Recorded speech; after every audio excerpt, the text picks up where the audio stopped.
Bismillahirrahmanirrahim. Assalamualaikum warahmatullahi wabarakatuh. Selamat sore, Bapak Ibu sekalian. Terima kasih atas kehadirannya dalam acara knowledge sharing dari BKTF PI Teknik Fisika.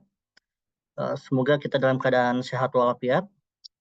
Baik, pada hari ini akan ada pemaparan materi dari Pak Mahardian Ismadibrata. Beliau adalah Deputy General Manager, Department of Design Development, Engineering Administration and Homologation PT Suzuki Indomobil Motor.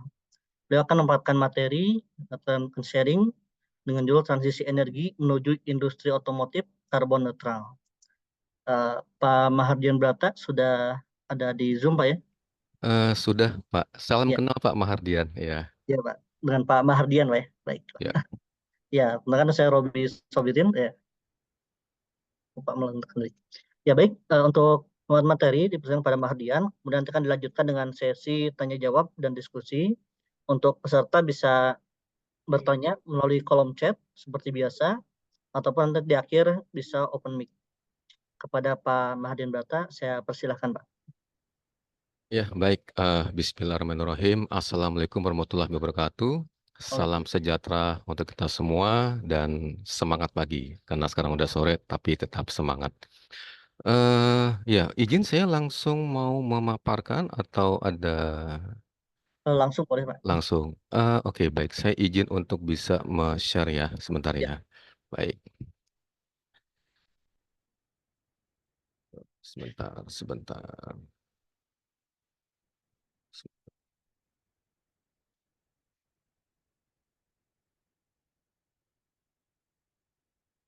Sebentar ya, Pak. Oke.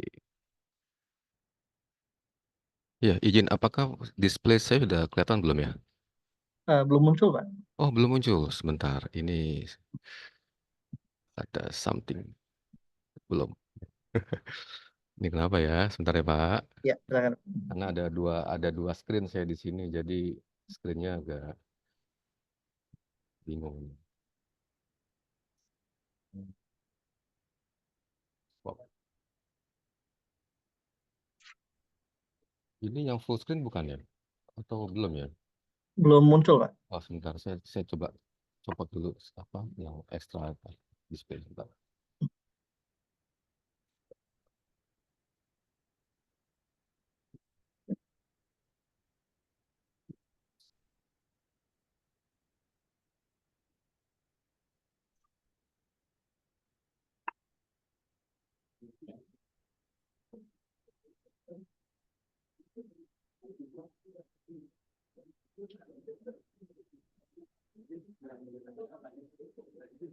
Nah, udah kelihatan belum ya?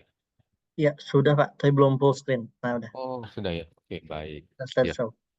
baik ya. Mohon maaf atas sedikit kendala. Ya, baik. Terima kasih atas waktunya. Jadi, sore hari ini saya akan coba menyampaikan mengenai transisi energi industri otomotif menuju karbon netral. Jadi, seperti Bapak dan Ibu mengetahui, setelah kita masuk ke era revolusi industri ya, jadi memang pemakaian atau ekspansi dari industrialisasi pun juga semakin membesar dan membutuhkan lahan yang banyak, sehingga pemakaian bahan bakar pun juga berlebih, termasuk untuk deforestisasi yang mengakibatkan suhu bumi meningkat, kemudian kadar karbon meningkat, dan kemudian pun juga untuk suhu lautnya pun juga meningkat, mengakibatkan tinggi kelautan pun juga meningkat. Nah, ini menimbulkan efek gas rumah kaca. Ini sebenarnya adalah masalah eh, dunia. Oleh karena itu, melalui PBB pun juga sudah menyampaikan kita perlu melakukan sesuatu untuk dapat mempertahankan kenaikan temperatur dunia pun dibatasi sampai dengan 2 derajat. Ini sebagai salah satu latar belakang kenapa kita pun harus memikirkan bagaimana caranya bisa melindungi bumi kita. Berikutnya, ya, kita tahu tadi akibat dari tingginya CO2 ini dapat mengakibatkan efek gas rumah kaca. sehingga ditargetkan oleh dunia untuk dapat menurunkan CO2 di tahun 2050 sampai dengan nol atau kita sebut net zero emission. Sehingga kenaikan per tahun itu di apa ya namanya, diupayakan agar tidak meningkat 2 derajat Celcius.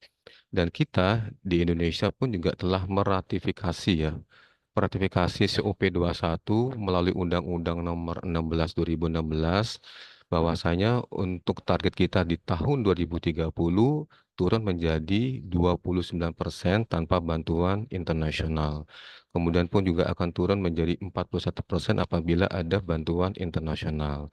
Namun terakhir pun di COP 26 kalau tidak salah ya, ini pun juga ditingkatkan yang tadinya 29 menjadi 32%, kemudian jadi 41 menjadi 43,20%. Nanti dari sisi Indonesia pun juga jadi challenging. Kita harus memikirkan bagaimana caranya bisa menekan angka karbon atau CO2, terutama dari sisi industri otomotif. Ya, berikutnya sebentar, mohon maaf. Ya, dari data Climate Watch ya. Energi terbesar itu memang digunakan dari industri, transportasi, dan juga gedung sebesar 73,2%. Dan untuk transportasi sebesar 16,2%. Dan untuk darat 11,9%. Ya, oleh karena itu, ya karena saya di sini sebagai industri otomotif, dari hampir semua industri otomotif telah menyampaikan komitmennya untuk dapat menurunkan karbon. Namun dari timingnya pun juga berbeda-beda tergantung dari kesiapan masing-masing pabrikan dan juga kesiapan dari masing-masing negara. Sebagai contoh, untuk Suzuki, kami pun juga berkomitmen untuk menjadikan karbon netral di tahun 2050 untuk Jepang dan Eropa pun juga di 2000 Eropa 2050 dan Jepang 2070 untuk India. Kemudian Toyota pun juga di tahun 2050 berkomitmen untuk dapat menurunkan karbon netral. Dan untuk grup Eropa pun juga sama, mereka bisa lebih akselerasi menjadi di 2030. Untuk Amerika, GM dan Ford 2040 dan juga 2050. Dan terakhir dari Daimler, ini saya juga coba riset 2039, artinya lebih cepat dibandingkan 2050. Nah, kita sebagai pemain pabrikan pun juga terikat untuk dapat menurunkan karbon netral. Nah, sekarang pertanyaannya bagaimana caranya kita bisa dapat menurunkan karbon? Sebentar, ini saya gitu sebentar ya. Ya. Kalau kalau kita lihat dari case yang ada di Indonesia, mem- sejak tahun 70-an, kendaraan kita atau mobil kita itu memang bertransformasi sesuai dengan kebutuhan market dan juga regulasi atau kebijakan dari pemerintah. Pertama di tahun 70-an lebih banyak kita menggunakan sasis ya, sasis untuk kendaraan barang atau komersial. Kemudian bertransformasi dari sasis bisa digunakan untuk mobil penumpang di mana di sini nilai fuel consumption-nya pun juga eh, kurang bagus. Kemudian di tahun 2013 kita pun juga memperkenalkan, mungkin pernah dengar LCGC atau KPH2, lebih lebih mengarah untuk bisa menekankan penggunaan bahan bakar. Dan di tahun 2018 memperkenalkan dari sisi emisi menjadi Euro 4 yang sebelumnya menjadi Euro 2. Dan terakhir di tahun 2021 ini mengenalkan kita sebut LCEV atau masuk ke era electrification. Nah, berikutnya what next? Ini yang jadi kita pertanyaan untuk di Indonesia. Ini sebetulnya tergantung dari waktu dan juga kesiapan dari infrastruktur, market, dan juga pelaku pembuat kebijakan. Namun, dari kami pun juga perlu memperhatikan dari kondisi kesiapan pembangkit, bukan hanya dari end product, tapi pun juga dari pembangkit atau dari kilang. Karena kita pun harus mengukur nilai CO2-nya itu kita lihat dari pembangkit. Pembangkit sendiri menggunakan bahan bakar apa? Apakah telah menggunakan energi baru terbarukan atau masih menggunakan fossil fuel yang mana pun juga dapat memberikan kontribusi pengeluaran CO2. Ada beberapa studi, jikalau masih menggunakan fossil fuel, sebagai contoh di India, dengan rasio fossil fuel masih sebesar 75% apabila dipaksa menggunakan kendaraan listrik yang mana chargernya masih menggunakan fossil fuel, itu pun juga nilai CO2-nya pun juga bisa mengakibatkan tinggi, berbanding terbalik dengan kondisi hybrid. Oleh karena itu, kami pun juga memiliki berbagai macam strategi dari beberapa negara, tergantung dari kesiapan infrastruktur yang ada di negara masing-masing. Nah, berikutnya berikutnya di sini adalah eh, life cycle ya. Sorry, background noise saya agak sedikit sulit, agak berisik sebentar, sebentar, sebentar. Sorry. Ya, jadi ada tiga siklus ya yang kita perlu coba ukur nilai CO2. Memang kalau kita lihat dari tank to wheel itu hanya diukur pada saat driving. Kalau untuk kendaraan BEV memang 0%. Kalau kendaraan untuk yang ICE karena masih ada proses pembakaran akan mengeluarkan CO2. Dan berikutnya adalah well to wheel.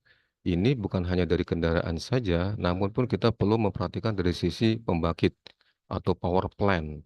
Ya, apakah dari refinery yang menggunakan coal atau batu bara atau udah menggunakan energi baru terbarukan, sehingga kita akan bisa melihat atau menilai berapa nilai CO2 yang dikeluarkan.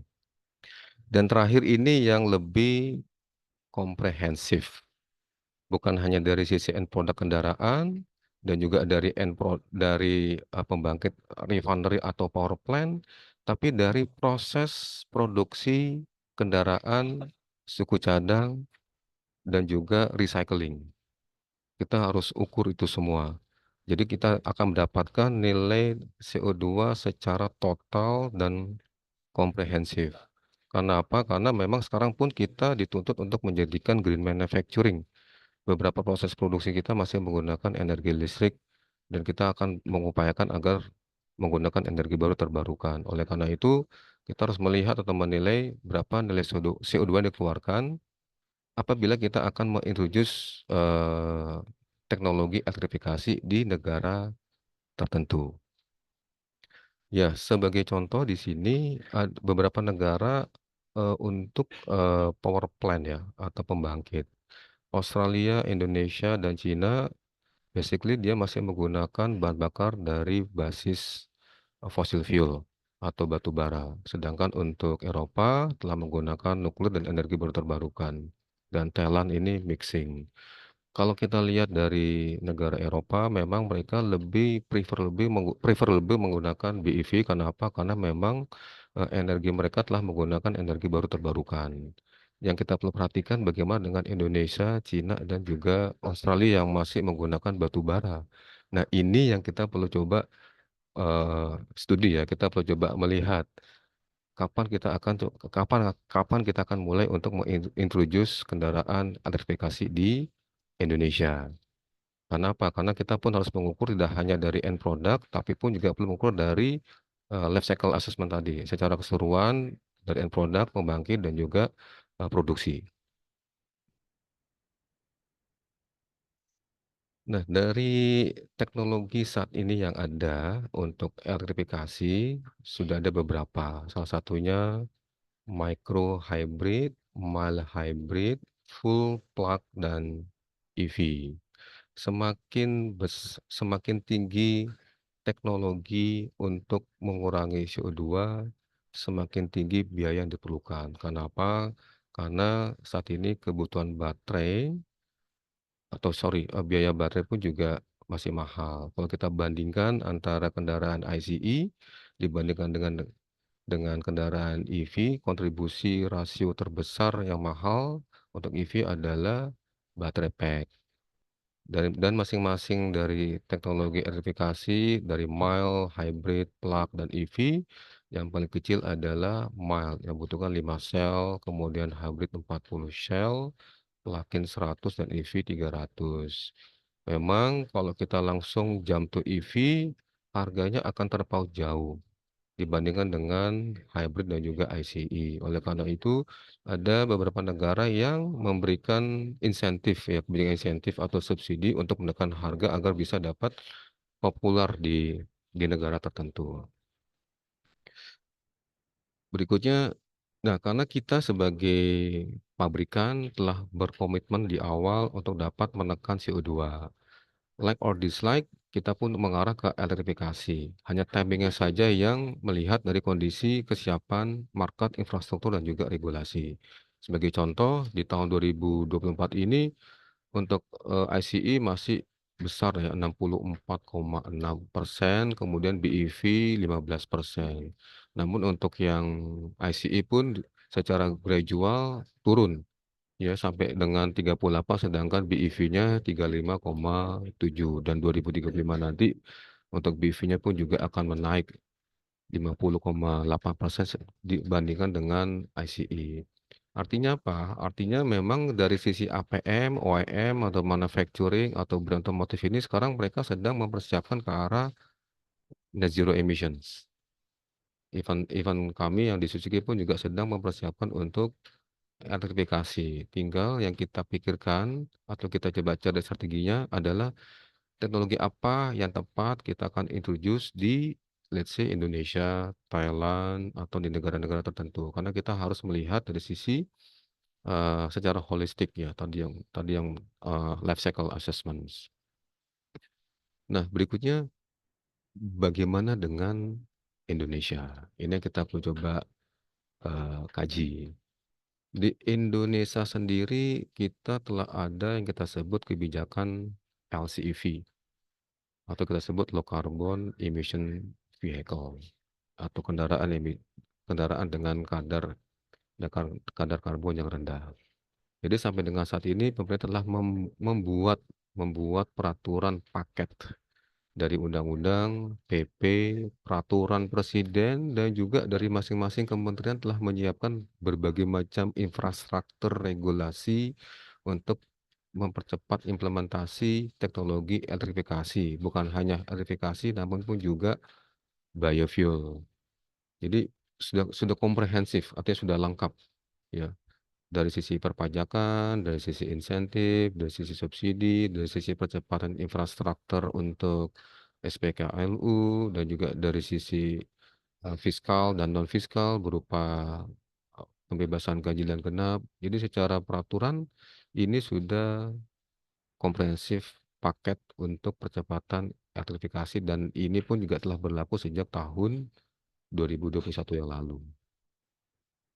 Nah, sebagai contoh salah satunya adalah transformasi atau reformasi perubahan perpajakan untuk PPNBM untuk barang mewah. Sebelumnya, kita Indonesia itu menganut PPNBM sebetulnya, yang mana dulu pajak kendaraan itu semakin mahal apabila mobil itu mahal. Sebagai contoh, membedakan apakah itu mobil penumpang dan mobil sedan. Sedan biasanya lebih mahal. Lalu misalnya dengan cc yang lebih besar, itu akan dipungut pajak yang besar. Atau drivetrain-nya dari 4x2 menjadi 4x4 itu semakin besar dan hal ini tidak berrelasi lagi dengan kondisi, teknologi sekarang. Oleh karena itu melalui PP ya, PP 7374 itu telah ditransform ya, atau telah direform berdasarkan dari nilai CO2.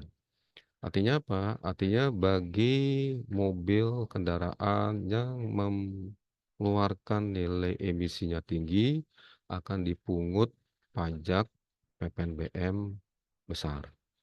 Apapun jenis kendaraannya, selama kendaraan tersebut mengeluarkan CO2 atau nilai fuel consumption-nya kecil, nah itu akan dipungut, eee, pajak yang besar.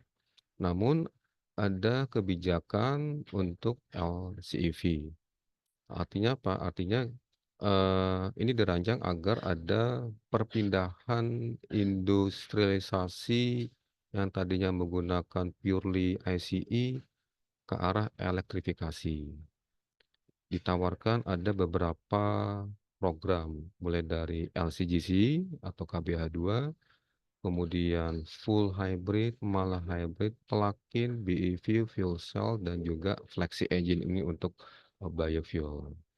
Hanya saja untuk program ini mobilnya atau kendaraannya harus produksi di dalam negeri. Dan apabila mengeluarkan nilai CO2 yang rendah pun juga akan dibedakan dengan mobil yang import murni. Dan untuk LCV sendiri pajaknya pun juga berbeda. Dan yang khusus untuk BEV ini dikasih atau diberikan privilege lebih karena memang sudah ada peraturan presiden untuk mempercepat implementasi kendaraan listrik di mana di tahun 2025 targetnya sebesar 400.000 dan 2030 menjadi 600.000. Tapi pun juga ini dipersyaratkan kandungan dalam negerinya pun juga ditingkatkan. Dan sebelumnya sebelumnya lebih lebih ketat dan ini pun juga sudah direlaksasi sebetulnya untuk di tahun 2024, 40% ini diperpanjang sampai dengan 2026. Kemudian 2027 meningkat menjadi 60% dan 2030 80%. Ini sejalan dengan kesiapan, pembuatan infrastruktur SPKLU, teknologi baterai dan juga recycle. Dan, eee, dan tahun ini pun juga telah ada perubahan ya, telah ada perubahan peraturan di mana sebelumnya bagi kendaraan yang mendapatkan keringanan pajak sudah harus diproduksi di Indonesia. Namun per tahun ini pun juga diberikan keringanan selama pabrikan membuat atau berkomitmen untuk dapat melokalkan atau diproduksi di Indonesia di tahun 2026 sudah dapat menikmati, pajak rendah walaupun, kendaraan tersebut masih dalam kondisi import. Mungkin belakangan ini ada berita ya bahwa BYD sudah mulai masuk walaupun memang BYD, produksinya belum mulai di Indonesia karena mereka berkomitmen berkomitmen untuk di tahun 2026 mereka sudah produksi di Indonesia. Ini dalam rangka agar dapat mempercepat, implementasi dari EV dan dapat meningkatkan volume penjualan untuk EV. Nah, lalu kita lihat di sini, kita bandingkan, skema pajak yang ada di sebentar, kita lihat skema pajak yang ada di Indonesia. ICE itu adalah pajak yang tertinggi sebetulnya, karena mereka mereka tidak ada privilege untuk keringanan pajak. In total dari PPNBM, PPN, PKB, BPNKB itu roughly 40%. Sedangkan untuk yang strong mile, apabila mereka mengikuti program LCEV, mereka akan mendapatkan potongan atau pajaknya itu 7 sampai dengan 12%. Untuk plug-in pun juga lebih rendah, untuk PPNBM-nya pun juga menjadi 5%. BEV yang purely semuanya 0% kecuali PPN. PPN 11% menjadi 1%. Namun kita perhatikan dimulai tahun 2021 mulai program ini dan 2022 beberapa sudah mengikuti program ini dan 2023 sudah mulai menjual. Kita lihat rasio untuk kendaraan hybrid, plug dan BEV memang yang lebih besar itu adalah kendaraan yang hybrid dibandingkan BEV walaupun untuk BEV ini telah diberikan privilege lebih. Pemberian pajak sampai dengan 0%. Artinya apa? Kita akan karena, mobil pun juga akan berpengaruh dari nilai harga, sangat berpengaruh. Untuk kendaraan hybrid memang jauh lebih murah dibandingkan dengan EV, walaupun EV sendiri ada beberapa, model yang harganya pun juga murah, namun pun juga diperhatikan dari sisi drive range dan juga, charging, begitu. Nah, jadi, tantangan yang perlu diperhatikan untuk kendaraan elektrifikasi itu ada beberapa macam, seperti infrastruktur pasti kita akan melihat kondisi negara kita atau beberapa negara tujuan ekspor, seberapa siap mereka mempersiapkan infrastruktur untuk charging dan juga compatibility untuk charging dan kesediaan untuk charging dan untuk teknikal yang kita juga perlu perhatikan mengenai seberapa jauh jarak tempuh dari baterai dan berapa lama, waktu untuk pengisian baterai.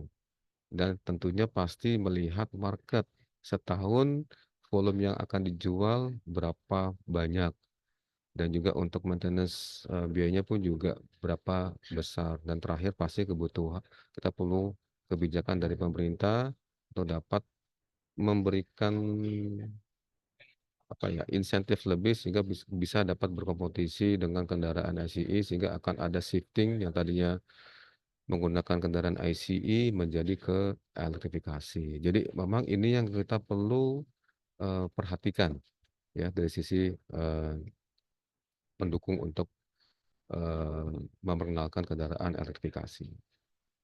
Dan yang tidak kalah penting yang kita coba pelajari, kita sekarang masuk penjualan ya, penjualan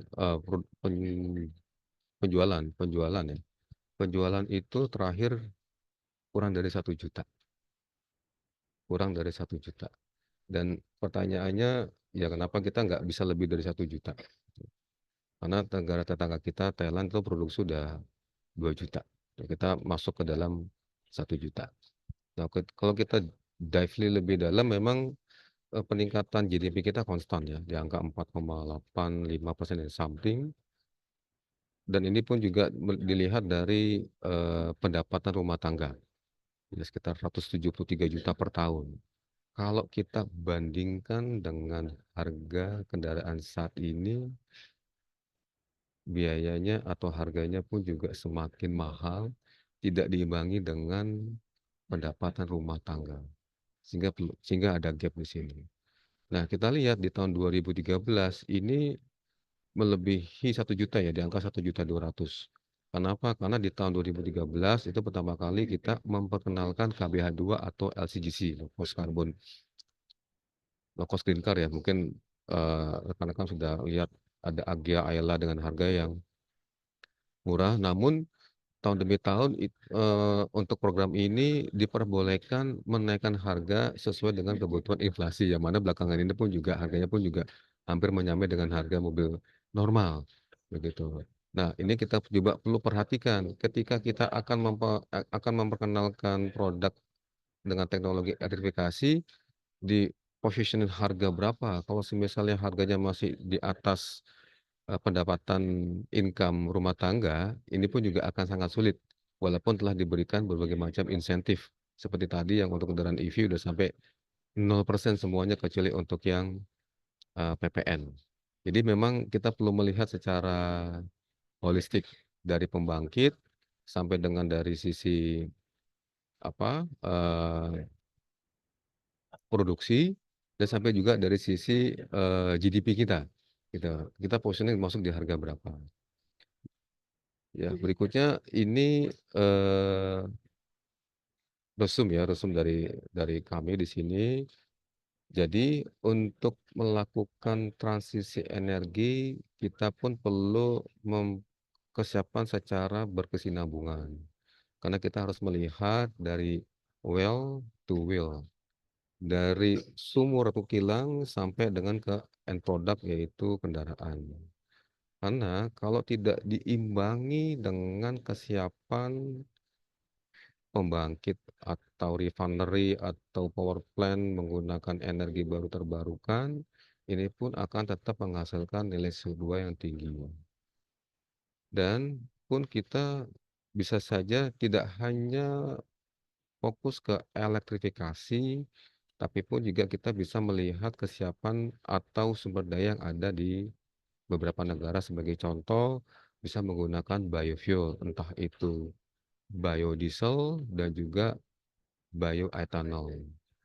Dan berikutnya, Indonesia telah memiliki roadmap ya, atau paket regulasi untuk mendukung elektrifikasi ya, dan juga aturan turunannya. Namun kita perlu ada semacam evaluasi per tahun ya, kalau apakah ini telah mencapai atau belum. Kalau belum mencapai, kira-kira apa yang perlu coba ditingkatkan atau PDCA lah, gitu. Barangkali barangkali yang untuk hybrid ini pun juga perlu coba ditingkatkan. Karena apa? Karena sesuai dengan kebutuhan harga saat ini di Indonesia.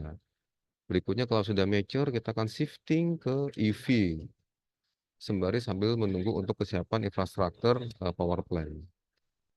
Dan yang perlu diperhatikan pun juga untuk pengukuran CO2 itu secara holistik ya, atau kita sebut life cycle assessment dari pembangkit sampai dengan recycling, sehingga kita bisa menentukan teknologi mana yang tepat guna diintroduce di negara tertentu. Karena kalau tidak ini pun juga akan menimbulkan nilai CO2 yang kurang bagus. Dan dari sisi produksi pun kami pun juga sedang berupaya untuk menggunakan green manufacturing. Ya, beberapa beberapa apa namanya proses produksi salah satunya menggunakan gravitasi sehingga pergerakan barang tidak menggunakan tenaga listrik tapi menggunakan gravitasi. Beberapa kondisi pun juga kita merecycle atau kita menggunakan barang-barang tertentu sehingga bisa mengurangi nilai CO2. Jadi artinya adalah untuk memperkenalkan produk teknologi elektrifikasi kita harus melihat dari berbagai macam angle gitu ya. Dari Indonesia sendiri seperti apa. Nah, kami pun di Suzuki eh, ya tidak jump to langsung ke EV tapi gradual dari hybrid, sorry dari mild hybrid, kemudian akan masuk ke strong hybrid, sembari nanti akan melihat maturity market, infrastruktur untuk membangkit, dan kita akan masuk ke EV. Namun kita akan melakukan stepping by stepping. Demikian dari saya, apabila ada kekurangan, kesalahan, mohon dimaafkan. Tapi kalau misalnya ada kesalahan, mohon dikoreksi. Demikian dari saya, kurang lebihnya mohon maaf. Assalamualaikum warahmatullahi wabarakatuh. Saya kembalikan ke moderator ya, Pak Robi ya.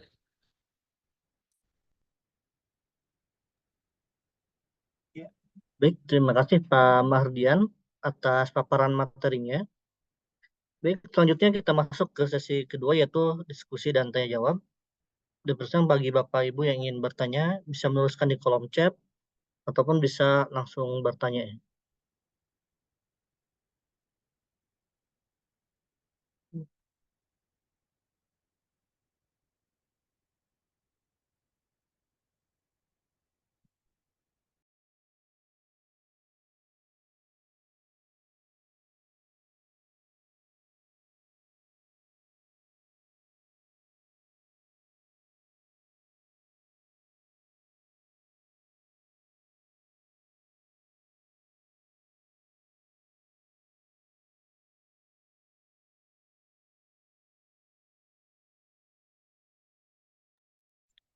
Baik, sudah ada pertanyaan Pak Mahardian dari Iya, Sustainability Brin, Pak Hermawan mm-mm, Febrian.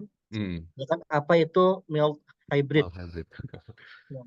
Oke, saya balik ke sini ya. Ah, ini. Suara saya izin terdengar tidak ya? Tadi kok saya lihat tadi ada suaranya kecil tadi di chat. Saya baru ngelihat. Ya. Cukup jelas ya Pak di saya Cukup Pak. jelas ya. Oke. Iya. Eh, tadi memang untuk teknologi elektrifikasi tergantung dari kapasitas baterai. Semakin besar baterai, itu semakin mahal itu satu. Nah, lalu kemudian apa itu mild hybrid? Mild hybrid itu sebenarnya kapasitas baterainya kecil. Artinya apa? Si baterai ini tidak bisa langsung menggerakkan mobil, tapi hanya membantu mesin gitu. Jadi bedanya mild sama full hybrid. Kalau full hybrid kan mereka bisa dua. Ya, dia bisa full EV. Jadi si full hybrid ini bisa menggerakkan si mobil, tapi kalau untuk yang mild hybrid ini dia tidak bisa menggerakkan mobil. Jadi dia cuma hanya ada dua komponen sebetulnya ya di situ.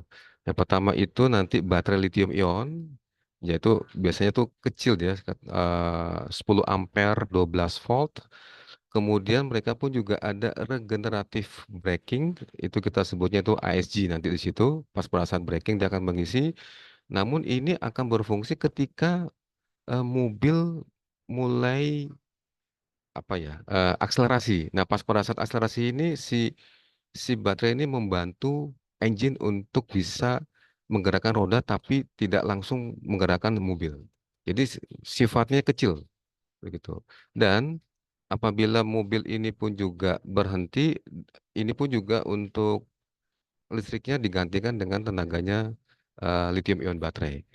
tidak menggunakan engine tapi menggunakan tenaganya lithium ion baterai pas pada saat keadaan berhenti atau idle.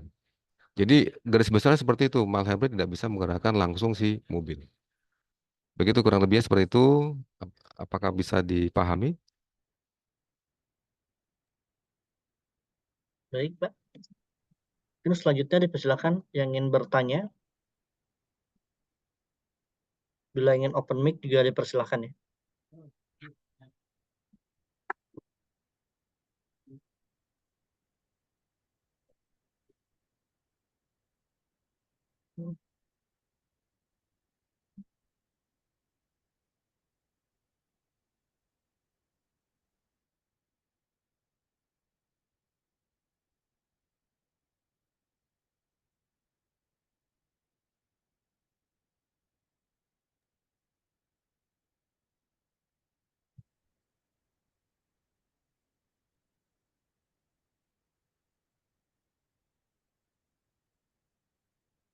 Silakan Bapak Ibu.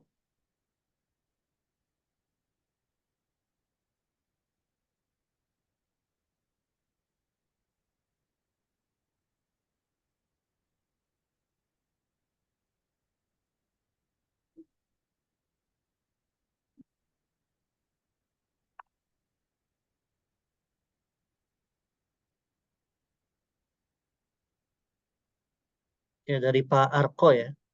Ya, tanyanya mohon info Suzuki sudah produksi versi full hybrid, Pak. Untuk full hybrid produksinya sudah ada, tapi memang belum di Indonesia. Itu ada di Jepang, Eropa, dan juga di India. Itu ada beberapa model kita yang memang sudah full hybrid di sana. Ya kalau kalau sebagai contoh Swift ya, Swift itu di Jepang sudah full hybrid. Kemudian beberapa model kita di India bekerja sama dengan Toyota itu pun juga sudah apa namanya menggunakan full hybrid atau strong hybrid. Demikian. Baik, selanjutnya masih dari Pak Arko ya. Mm-mm. Yang sudah di Indonesia apakah yang 48 volt mild hybrid, Pak? eh di Indonesia masih menggunakan 12 volt. Masih menggunakan 12 volt tapi sudah menggunakan regenerative braking. Jadi artinya lithium ionnya pun juga akan diisi dari ESC atau saat pengereman. Jadi kombinasi sebetulnya, tapi baterai sendirinya masih menggunakan 12 volt 10 ampere.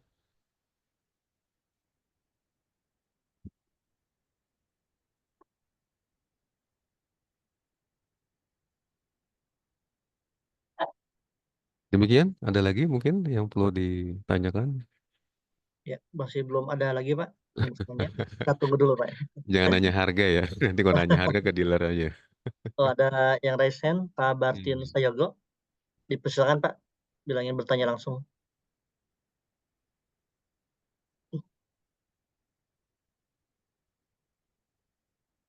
Pak Bartin Sayogo. Ya, terima kasih. Ini sebenarnya yang ingin saya tanyakan lebih umum nih ya. Untuk Suzuki nanti ke depannya rencananya menggunakan baterai apa ya? eh NMC Pak kita Pak. Nanti dari nickel base Pak.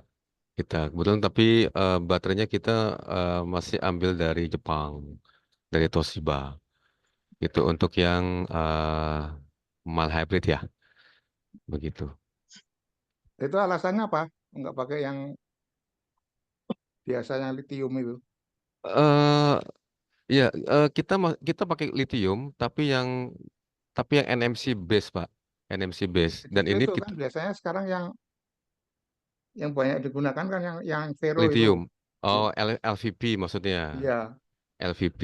Ya, memang sebetulnya di dunia kan ada dua ya, LVP sama NMC. Dua-duanya ada kelebihan dan juga ada kekurangan, tergantung dari mobil apa yang akan digunakan. Kalau saya coba lihat untuk mobil-mobil yang high end itu dia menggunakan NMC, ya nickel base ya. Ya. Gitu. Sedangkan kalau untuk yang LVP yang middle ke bawah tuh LVP gitu. Memang dua-duanya ada kelebihan dan kekurangan sih Pak, tergantung strategi dari masing-masing pabrikan dia menggunakan NMC atau menggunakan LVP. Tapi sampai sampai sekarang pun juga ya subject to be discussed terus sih Pak antara NMC dan juga Oh, LVP sebetulnya. Memang ada jadi plus minus. sekarang gunakan MC semua ya, Suzuki ya, nggak ada yang Ya, pakai. ya Oh. kita menggunakan nickel base Pak gitu, pakai lithium ion begitu. Nah, kemudian Suzuki ini yang apa? Untuk chargernya gunakan apa? Gini, saat ini kan kita belum introduce untuk full elektrik, Pak. Ya. Ya, artinya kita masih menggunakan mild hybrid. Artinya kalau mild hybrid itu tidak perlu charging ke listrik. Artinya ke plug-in ke Oh, listrik. Begitu dia menggunakan regeneratif brake. Apa regeneratif energi ketika melakukan pengereman gitu. Itu sebenarnya berlaku untuk mild dan juga full hybrid sebetulnya. Jadi kita nggak perlu nyolok ke listrik. jadi belum ya. Belum Pak, makanya tadi di awal kita pun juga sedang melihat kondisi market juga, harga juga, infrastruktur juga, proses produksi juga, sampai dengan Oh, recycling juga Pak. Karena apa? Karena dari apa namanya dari prinsipal pun juga bertanggung jawab Pak sebetulnya, bertanggung jawab tidak serta-merta kita langsung memperkenalkan EV tapi sebetulnya secara nggak langsung masih menimbulkan nilai CO2 yang tinggi dan juga kita perlu memperhatikan bagaimana caranya ketika sudah end life baterai recyclingnya ada di mana, lalu prosesnya seperti apa, jangan sampai nanti menimbulkan nilai CO2 yang tinggi. Jadi oleh karena itu kita dimulai dari yang rendah dulu nih Pak, melihat dari kondisi harga juga, positioning kita di harga berapa yang masuk ke dalam rentang eh, apa namanya pendapatan rumah tangga lah, kurang lebih seperti itu. kalau dari baterai itu yang kira-kira lebih gampang di recycling dalam arti kata tidak mempengaruhi lingkungan yang mana ya? NMC dengan lithium itu. Dua-duanya sih sebetulnya polutan ya Pak ya sebetulnya ya. Tinggal Justru itu. proses. Tapi maksudnya ada yang kan bisa aja kalau dihancurkan dia apa dikasih reaksi apa gitu terus jadi Iya. netral itu. Kira-kira dari pengalaman gimana? Iya gini, terus terang sampai dengan saat ini saya melihat Indonesia belum ada ya, belum ada yang dapat merecycling baterai ya, gitu. Justru eh, ya kami pun juga telah melakukan beberapa riset sebetulnya sih. Kalau misalnya kita even even kita menggunakan yang mal aja, pertanyaannya ini kalau udah habis dibuang di mana kan begitu? Iya. Dibuang di mana gitu? Ada nggak recycling company yang bisa apa namanya mendaur ulang ini? Nah sampai dengan sekarang kita justru justru ada perusahaan yang mendismantle lalu kemudian dikirim ke Singapura, Pak. Terus terang, Itu dikirim ke yang mana? Yang NMC atau yang lithium? yang lithium, Pak. Oh, Yang iya kalau lithium. setahu saya yang nikel agak berat ya karena seperti yang sudah beredar kan ada nikat itu juga sulit itu Oh, iya, recycling, iya, iya, Pak. ya kan? Betul, betul, Kalau lithium ini saya nggak begitu ngerti karena belum pernah. betul, Pak. Betul. Oh, Jadi jadi makanya, masih iya, lebih mudah berarti ya. Lithium iya, masih bisa diurai ya. betul. Jadi kita pun juga pas pada saat menawarkan elektrifikasi yang jadi pertanyaan recyclingnya di mana? Gitu karena kita even nggak artinya belum mengikat secara regulasi ya tapi kita berkomitmen secara perusahaan itu pun juga jadi pertanyaan tersendiri ini di mana kalau baterainya sudah masuk ke end life lalu di recycling di mana ya sampai jadi menyebarkan di negara yang memproduksi atau yang menjual begitu Pak jadi Ya kita coba masalahnya pertanyaan saya kan terkaitnya di situ. Kita ingin turunkan CO2 ternyata malah betul nambah racun gitu. betul Pak itu yang kita perlu coba perhatikan kapan dibuat apa namanya pabrik atau perusahaan yang khusus untuk merecycling baterai? Itu juga masih big question sebetulnya Pak buat kami di Indonesia terus terang. Nah, itu Gitu. nggak ada rencana patungan gitu buat recycling gitu antar pabrik. Sampai dengan sekarang saya belum mendengar ya Pak perusahaan patungan ya. Tapi ada beberapa perusahaan Cina ya, kalau nggak salah itu mereka sudah mulai buat untuk recycling baterai ya. Tapi saya nggak tahu progresnya sampai di mana. Mereka sudah mulai ya apa di Sulawesi juga kalau nggak salah. Cuma saya nggak tahu progresnya sampai sejauh mana. Kalau beberapa yang menggunakan strong atau mild hybrid itu setelah di dismantle lalu diekspor Pak di Oh, Singapura kalau nggak salah sama di Perancis kalau nggak salah itu untuk didaur ulang. jadi mereka yang proses ya. Iya, makanya kan dinilai juga CO2-nya bagaimana. Nah, Gitu. artinya kan biayanya jadi tambah mahal itu. Betul Pak, betul Pak. Entah, menarik juga soalnya kan nantinya ini cuma anu aja ya, apa? Prospek aja kan. Hmm, hmm, hmm. Menurut saya nantinya kan sebenarnya kalau udah mulai umum kan nanti seperti charger itu juga nanti mungkin bisa pelan-pelan digantikan sama swapping kan, Hmm, swappable. hmm, hmm. Ini belum belum belum kepikir ke swappable ya Kalau baterainya. kalau untuk mobil sendiri belum Pak, karena kan memang baterainya kan cukup banyak dan cukup Cukup banyak ya, besar. iya. Betul. Kalau sepeda motor kan Oh, sudah ada jadi pilihan. belum sampai ke risetnya ya, bagaimana caranya swappable ya. Belum Pak. Kami di sini belum belum masuk ke belum masuk ke full EV untuk mobil. Belum. Even Oh, kita pun juga akan memperkenalkan, tapi kita belum mulai memproduksinya di Indonesia Pak. Karena kembali lagi power plant-nya masih batu bara Pak. Jadi kita jadi perlu ada memperhatikan hal keterbatasan itu. ya. Betul, Pak. Jadi memang kita harus melihat secara holistik sebetulnya. Kalau ditanya kapan, kami siap, Pak, sebetulnya. Tinggal ya kita lihat tadi secara LC tadi life cycle assessment tadi sampai dilihat dari power plant kita, listriknya ngambil dari mana, recycling kita di mana, gitu kan. Prosesnya seperti apa. Nah, ini kita harus ngukur. Gitu. Jadi emang kita nggak langsung tiba-tiba langsung jump to EV karena kita secara holistik pun juga harus memikirkan hal ini. Nah, itu untuk pabrik Suzuki udah menggunakan PLTS belum? Eh, kita akan baru mulai, Pak. Kan Baru mulai. kalau ada Heeh. lahan yang nganggur kan bisa Iya, dipasang iya, itu. iya, iya, Ya. iya. Memang kita sudah membuat roadmap ya di pabrikan. Jadi memang bukan hanya si mobilnya, tapi dari pabrikannya pun juga kita akan ke arah sana, Pak, menggunakan PLTS, termasuk juga sudah sudah sempat diskusi dengan PLN juga menggunakan yang geothermal ya, yang ada 2 jalur itu. Di mana itu? Geothermal di mana? Enggak, PLN pun juga telah beberapa pun juga menyampaikan. Jadi ada dua sumber artinya sebagian menggunakan yang pakai geothermal, sebagian pakai yang reguler. Ini pun kita pun juga sedang studi Pak dengan PLN. Kalau nggak salah yang di Hyundai mereka udah menggunakan. Jadi pakai 2 jalur Ini lokasinya di mana konversi. sih pabriknya Suzuki itu? Eh kita ada 2 Pak lokasi. Ada di Tambun dan juga ada di Cikarang. Loh, kalau geothermal kan jauh semua ya. Eh? Betul Pak. Jadi makanya perlu jaringan khusus Pak. Lah itu ya terlalu jauh ya mahal juga. Bikin Jadi transmisi sendiri itu nanti. ya kita perlu ada green design Pak sebetulnya Pak. Green Oh, design ketika kita mau coba shifting ke EV, kita perlu buat green design-nya seperti di Eropa lah ya. Nanti kalau cuma sepotong-sepotong aja kita yang dituntut untuk kendaraan EV-nya tapi nggak disupport dari sisi infrastrukturnya pun juga jadi masalah. ya ini pertanyaan terakhir nih. Ini Betul. kalau melihat dari perencanaannya ya, Mm-mm. roadmap-nya sampai tahun berapa? Untuk apa nih Pak? Untuk Indonesia atau dari Untuk sisi Indonesia pabrikan? lah. Gini, sebentar. Kembali lagi, Tadi kok nggak kelihatan roadmap-nya. iya. eh Nah, kita lihat sebetulnya gini, kita pun juga ngelihat kan ada komitmen PLN sebetulnya kan yang menuju ke karbon netral 2060 ya Pak ya.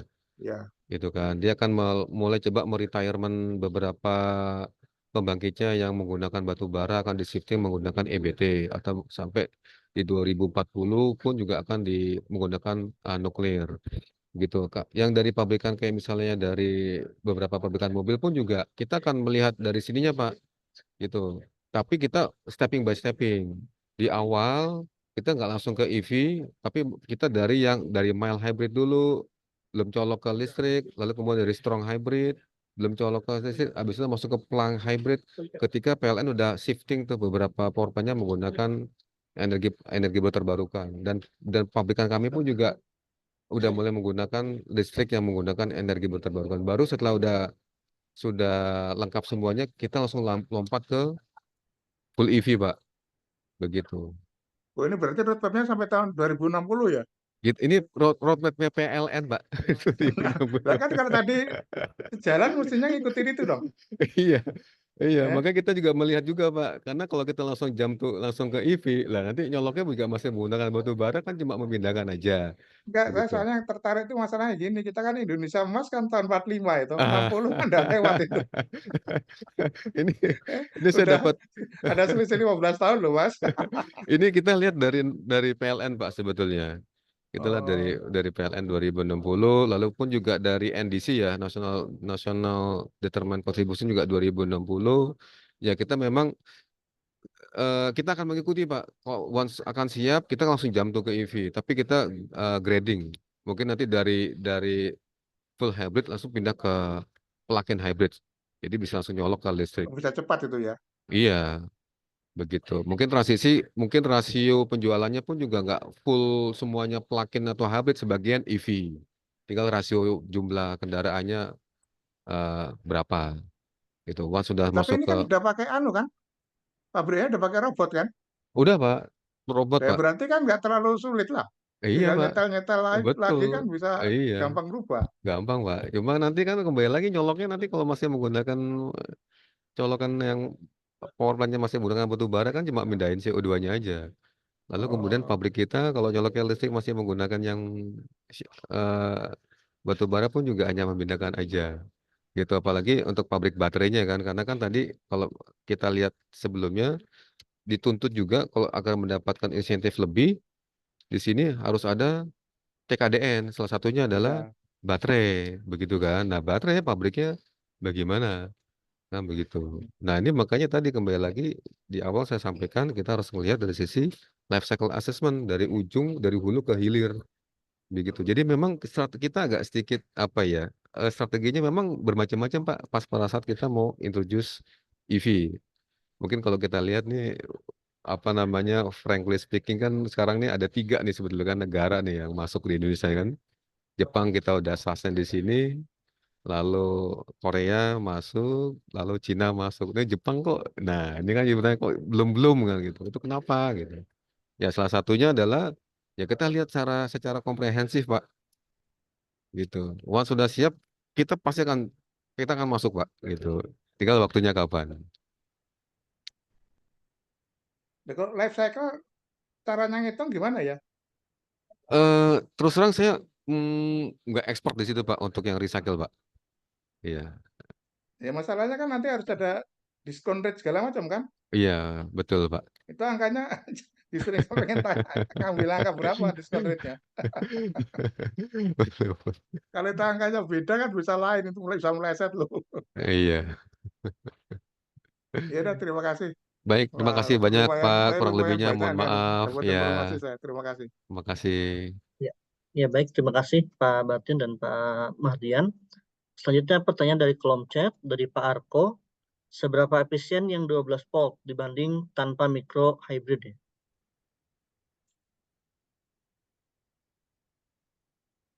Sorry, Pak, apa pertanyaannya? Seberapa efisien yang 12 volt Pak, dibanding Oh, tanpa micro hybrid? oke. Gini, jadi kita itu sebetulnya ada cara perhitungan fuel consumption. Jadi ada standarisasi. Standarisasi menggunakan UNR ya, atau regulasi dunia ya. Nah, nomor 101. Jadi bukan kita running di jalan, tapi menggunakan dyno testing dengan parameter untuk kondisi lingkungannya pun juga dikunci.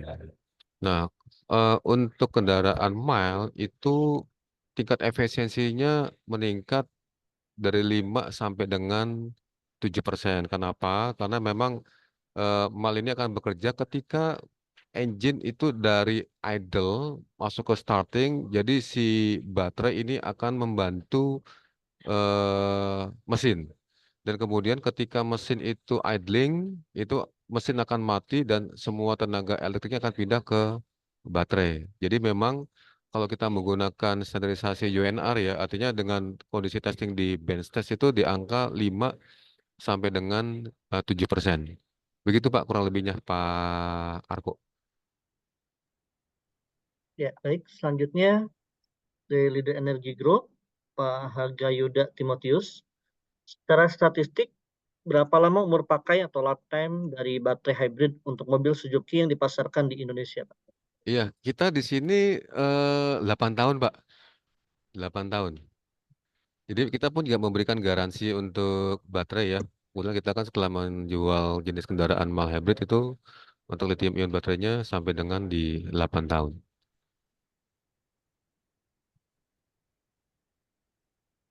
Demikian Pak. Ya, baik. Selanjutnya, ini ada komentar dari Pak Yos, mungkin berkaitan dengan diskusi tadi ya, dengan Pak Martin. Baterai EV jadi masalah tersendiri bila tidak jelas, kemudian belum ada regulasi dan ekosistem tata kelolanya. Dan mungkin ini yang menjadi ranah Kemendag ya, dan atau KLHK. Ini tuh Pak, sedikit komentar ya dari diskusi tadi dengan Pak Martin.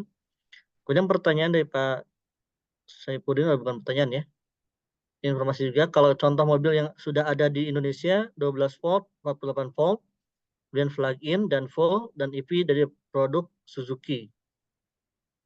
Ini informasi sepertinya ya.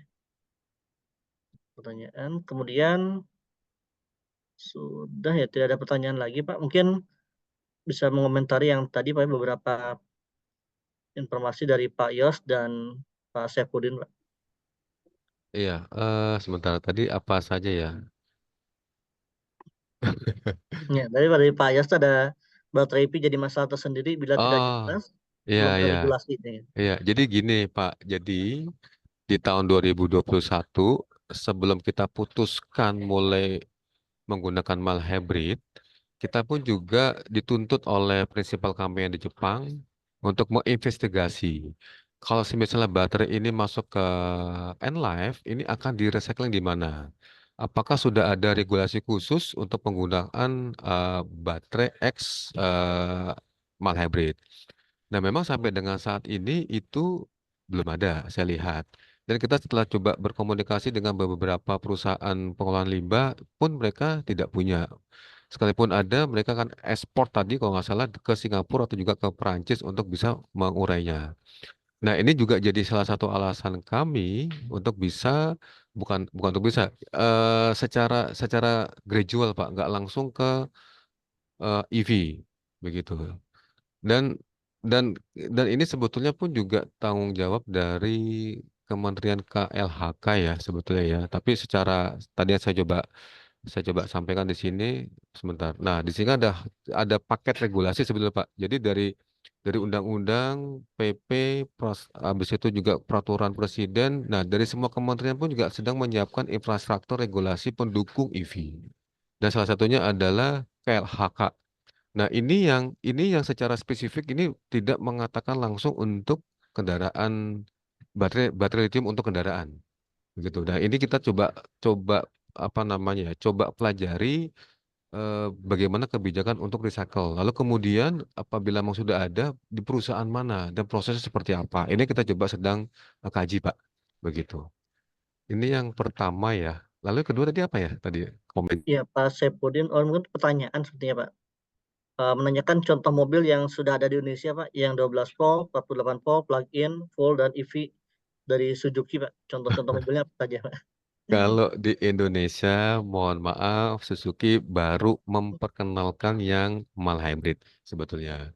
Mungkin dua, 3 tahun lalu kita saat pameran Gaikindo ya Gias, pun kita telah memberikan display ya, itu ada Swift full hybrid gitu. Dan kebetulan di Jepang pun juga ada Swift plug-in hybrid. Dan untuk EV sampai dengan saat ini kita belum introduce. Nah, mungkin kalau Bapak, Ibu, rekan semuanya nanti ada ke pameran Gias. Nah, kita akan spill tuh Pak untuk kendaraan EV-nya. Begitu, kita akan boyong prototype atau mock up EV-nya gitu. Dan dalam waktu dekat kita akan coba memperkenalkan juga EV dari Suzuki, Pak. Tapi spill-nya nanti coba Bapak bisa lihat di pameran Gaikindo nanti di Tangerang. Begitu, Pak. Itu yang kedua. Lalu yang ketiga apa? Sepertinya sudah cukup ya untuk pertanyaannya, Pak. Hmm. Tidak ada lagi.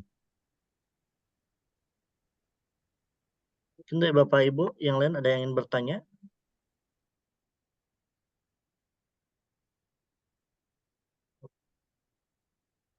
Ya, kalau tidak ada mungkin kita cukupkan ya, Pak Mahardian. Mungkin ada kalimat penutup, Pak, dari Pak Mahardian. Ya, ya sebelumnya mohon maaf apabila ada perkataan saya yang salah atau mungkin penjelasan yang kurang. Jadi memang dari berbagai macam teknologi elektrifikasi kita ada beberapa pilihan. Teknologi apa dan kapan yang tepat kita akan coba mengintroduce ke beberapa pasar, termasuk yang ada di Indonesia.